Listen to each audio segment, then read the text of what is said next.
Human trafficking కేసుపై Visakha CP special focus పెట్టారు.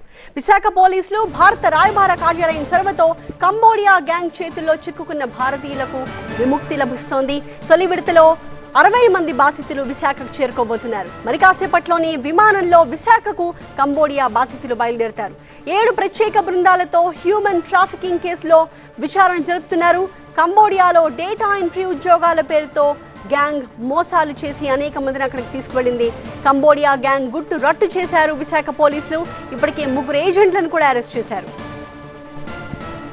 విదేశీ ఉద్యోగాలంటూ కోటి ఆశలతో కంబోడియా వెళ్లి మోసపోయిన భారతీయులు స్వదేశానికి తిరిగి రాబోతున్నారు. కంబోడియా గ్యాంగ్ గుట్టు రట్టు చేసిన విశాఖ పోలీసులు ఈ కేసుపై స్పెషల్ ఫోకస్ పెట్టారు. ఈ క్రమంలోనే విశాఖ పోలీసులు భారత రాయబార కార్యాలయం చొరవతో కంబోడియా గ్యాంగ్ చేతుల్లో చిక్కుకున్న బాధితులకు విముక్తి లభించింది. కాసేపట్లోనే విశాఖకు చేరుకోబోతున్నారు మొత్తం 60 మంది కంబోడియా బాధితులు. కంబోడియా గ్యాంగ్ కేసులో ఇప్పటికే విశాఖకు చెందిన 3 ఏజెంట్లను పోలీసులు అరెస్ట్ చేశారు. మానవ అక్రమ రవాణాకి పాల్పడుతున్న ముఠా వివరాలు, వారు చేస్తున్న మోసాలను విశాఖ సిపి రవిశంకర్ అయ్యనార్ వివరించారు.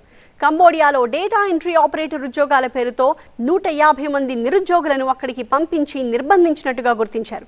కంబోడియా వెళ్లిన తర్వాత చైనాకు చెందిన మాఫియా కంపెనీలు వారితో బలవంతంగా సైబర్ స్కామ్లు చేయిస్తున్నాయి. దీనికి సంబంధించి 7 ప్రత్యేక బృందాలతో విచారణ చేస్తున్నారు విశాఖ పోలీసులు. ప్రధానంగా ఉద్యోగాల పేరుతో యువతను కంబోడియాకి తరలించి అక్కడికి వెళ్లిన తర్వాత వీసాలు చించివేయడంతో కేటుగాళ్ల ఉచ్చులో చిక్కుకుపోతున్నారు వీళ్లంతా.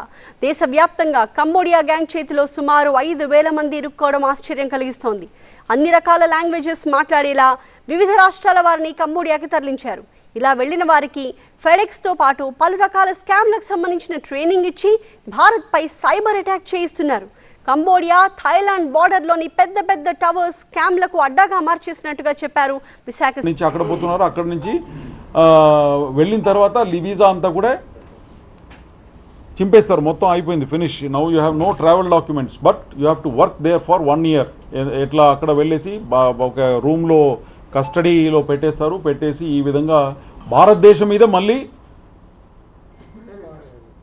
మన మీదే అటాక్లు, ఏది ఇట్లా సైబర్ స్కామ్స్ ఏదైతే ఉందో మన ప్రజల మీద. ఎందుకంటే లాంగ్వేజ్ తెలుగులో మాట్లాడాలా, ఇంగ్లీష్లో మాట్లాడాలా, ఈ విధంగా హిందీతో మాట్లాడాలా, ఆ విధంగా ఆ లాంగ్వేజ్ అదంతా చూసేసి వాళ్ళకు ట్రైనింగ్లు అన్నీ ఇచ్చి ఏ విధంగా స్కామ్, ఫెడెక్స్ స్కామ్ ఎట్లా నడిపించాలా, ఆన్లైన్ స్టాక్ మార్కెట్ స్కామ్, ఇట్లా ఇతర స్కామ్స్ ఏదైతే ఉందో దాంట్లో ట్రైనింగ్ ఇచ్చి మన మీదే మళ్ళీ అటాక్ ఈ విధంగా చేపిస్తున్నారు. దాదాపు అక్కడ 5,000 men are there. Girls are also there. Girls కూడా, లేడీస్ కూడా అక్కడ ఉన్నారండి. ఇక బలవంతంగా సైబర్ నేరాలు చేయిస్తున్న గ్యాంగ్ పై కొద్ది రోజుల క్రితం తిరుగుబాటు చేసిన కొంతమంది బాధితులు తమను చిత్రహింసలకు గురి చేస్తున్నారు అంటూ విశాఖ పోలీసులకు వీడియోలు పంపించారు.